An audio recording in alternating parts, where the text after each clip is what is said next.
Assalamualaikum warahmatullahi wabarakatuh. Selamat pagi dan salam sejahtera untuk kita semua. Kembali lagi dengan saya Nur Aulia Purnamasari.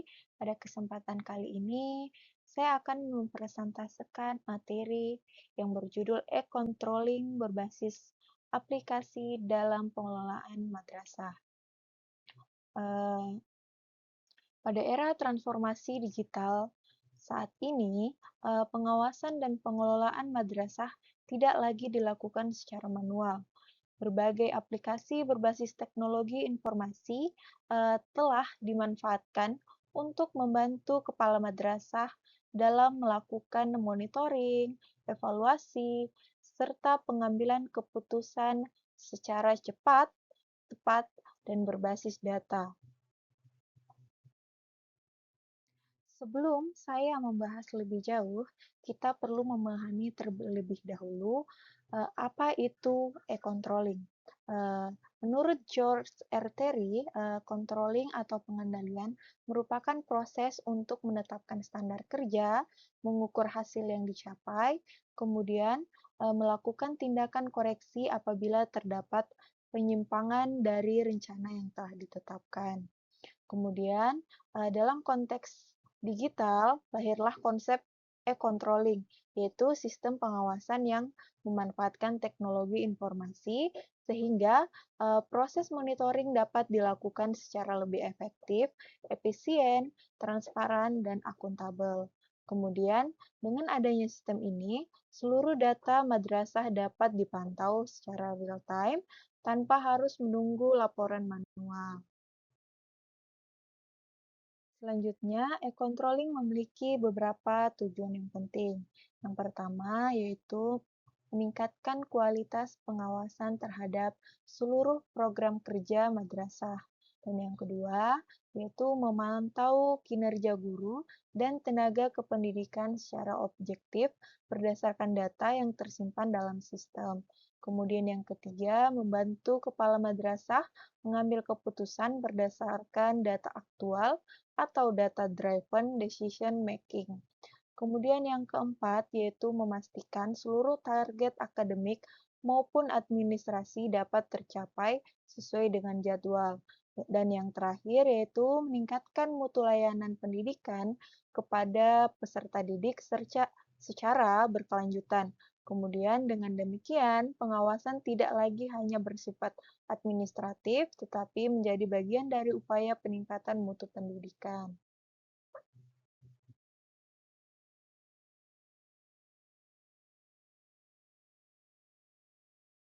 Selanjutnya adalah siklus sistem e-controlling. Pada pelaksanaan e-controlling dilakukan melalui 5 tahapan. Tahapan pertama adalah menetapkan standar, yaitu menentukan indikator keberhasilan program. Kemudian tahapan yang kedua adalah monitoring, yaitu memantau pelaksanaan kegiatan melalui aplikasi digital. Kemudian tahapan ketiga adalah evaluasi, yaitu membandingkan hasil pelaksanaan dengan standar yang telah ditetapkan.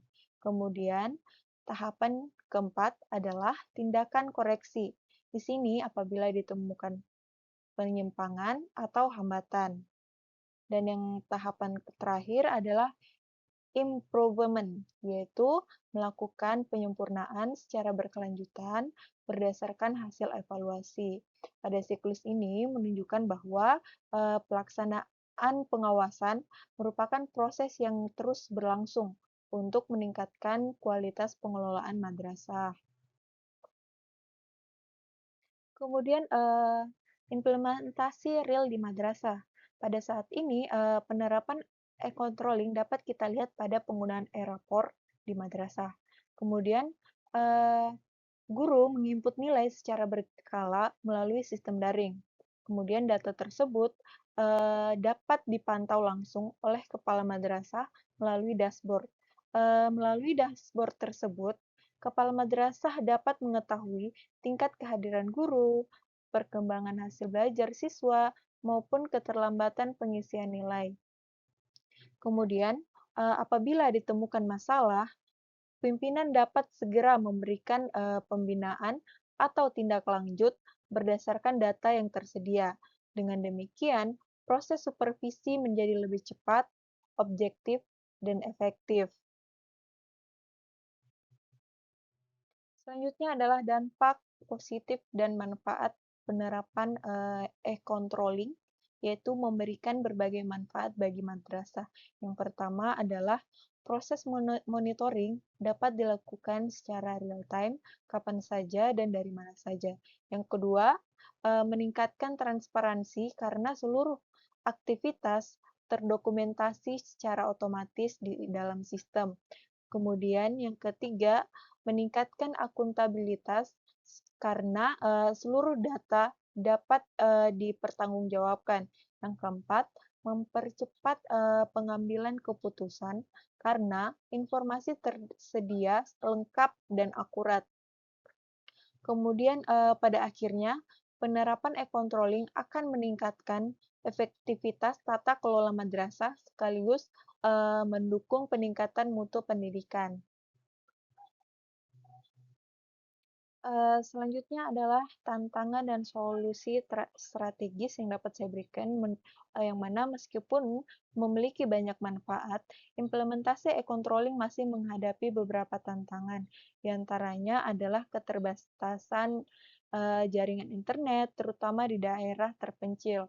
Kemudian masih adanya guru yang memiliki kemampuan literasi digital yang masih terbatas.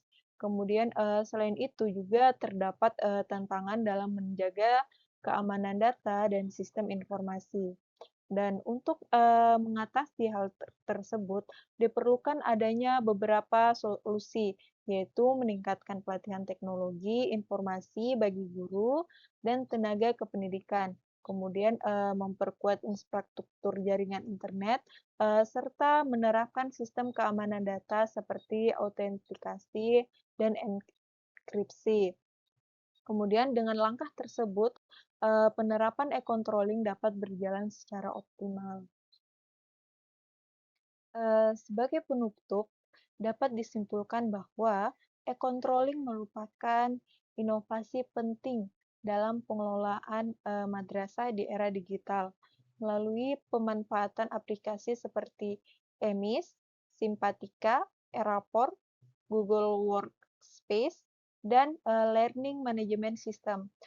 Proses pengawasan menjadi lebih cepat, transparan, akurat, dan berbasis data. Kemudian madrasah yang unggul bukan hanya memiliki perencanaan yang baik, tetapi juga memiliki sistem pengendalian yang mampu memastikan seluruh program berjalan sesuai dengan tujuan.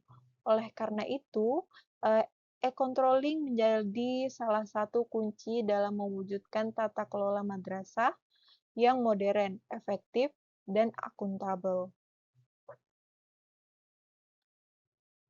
Demikianlah yang dapat saya sampaikan. Terima kasih atas perhatian teman-teman semuanya.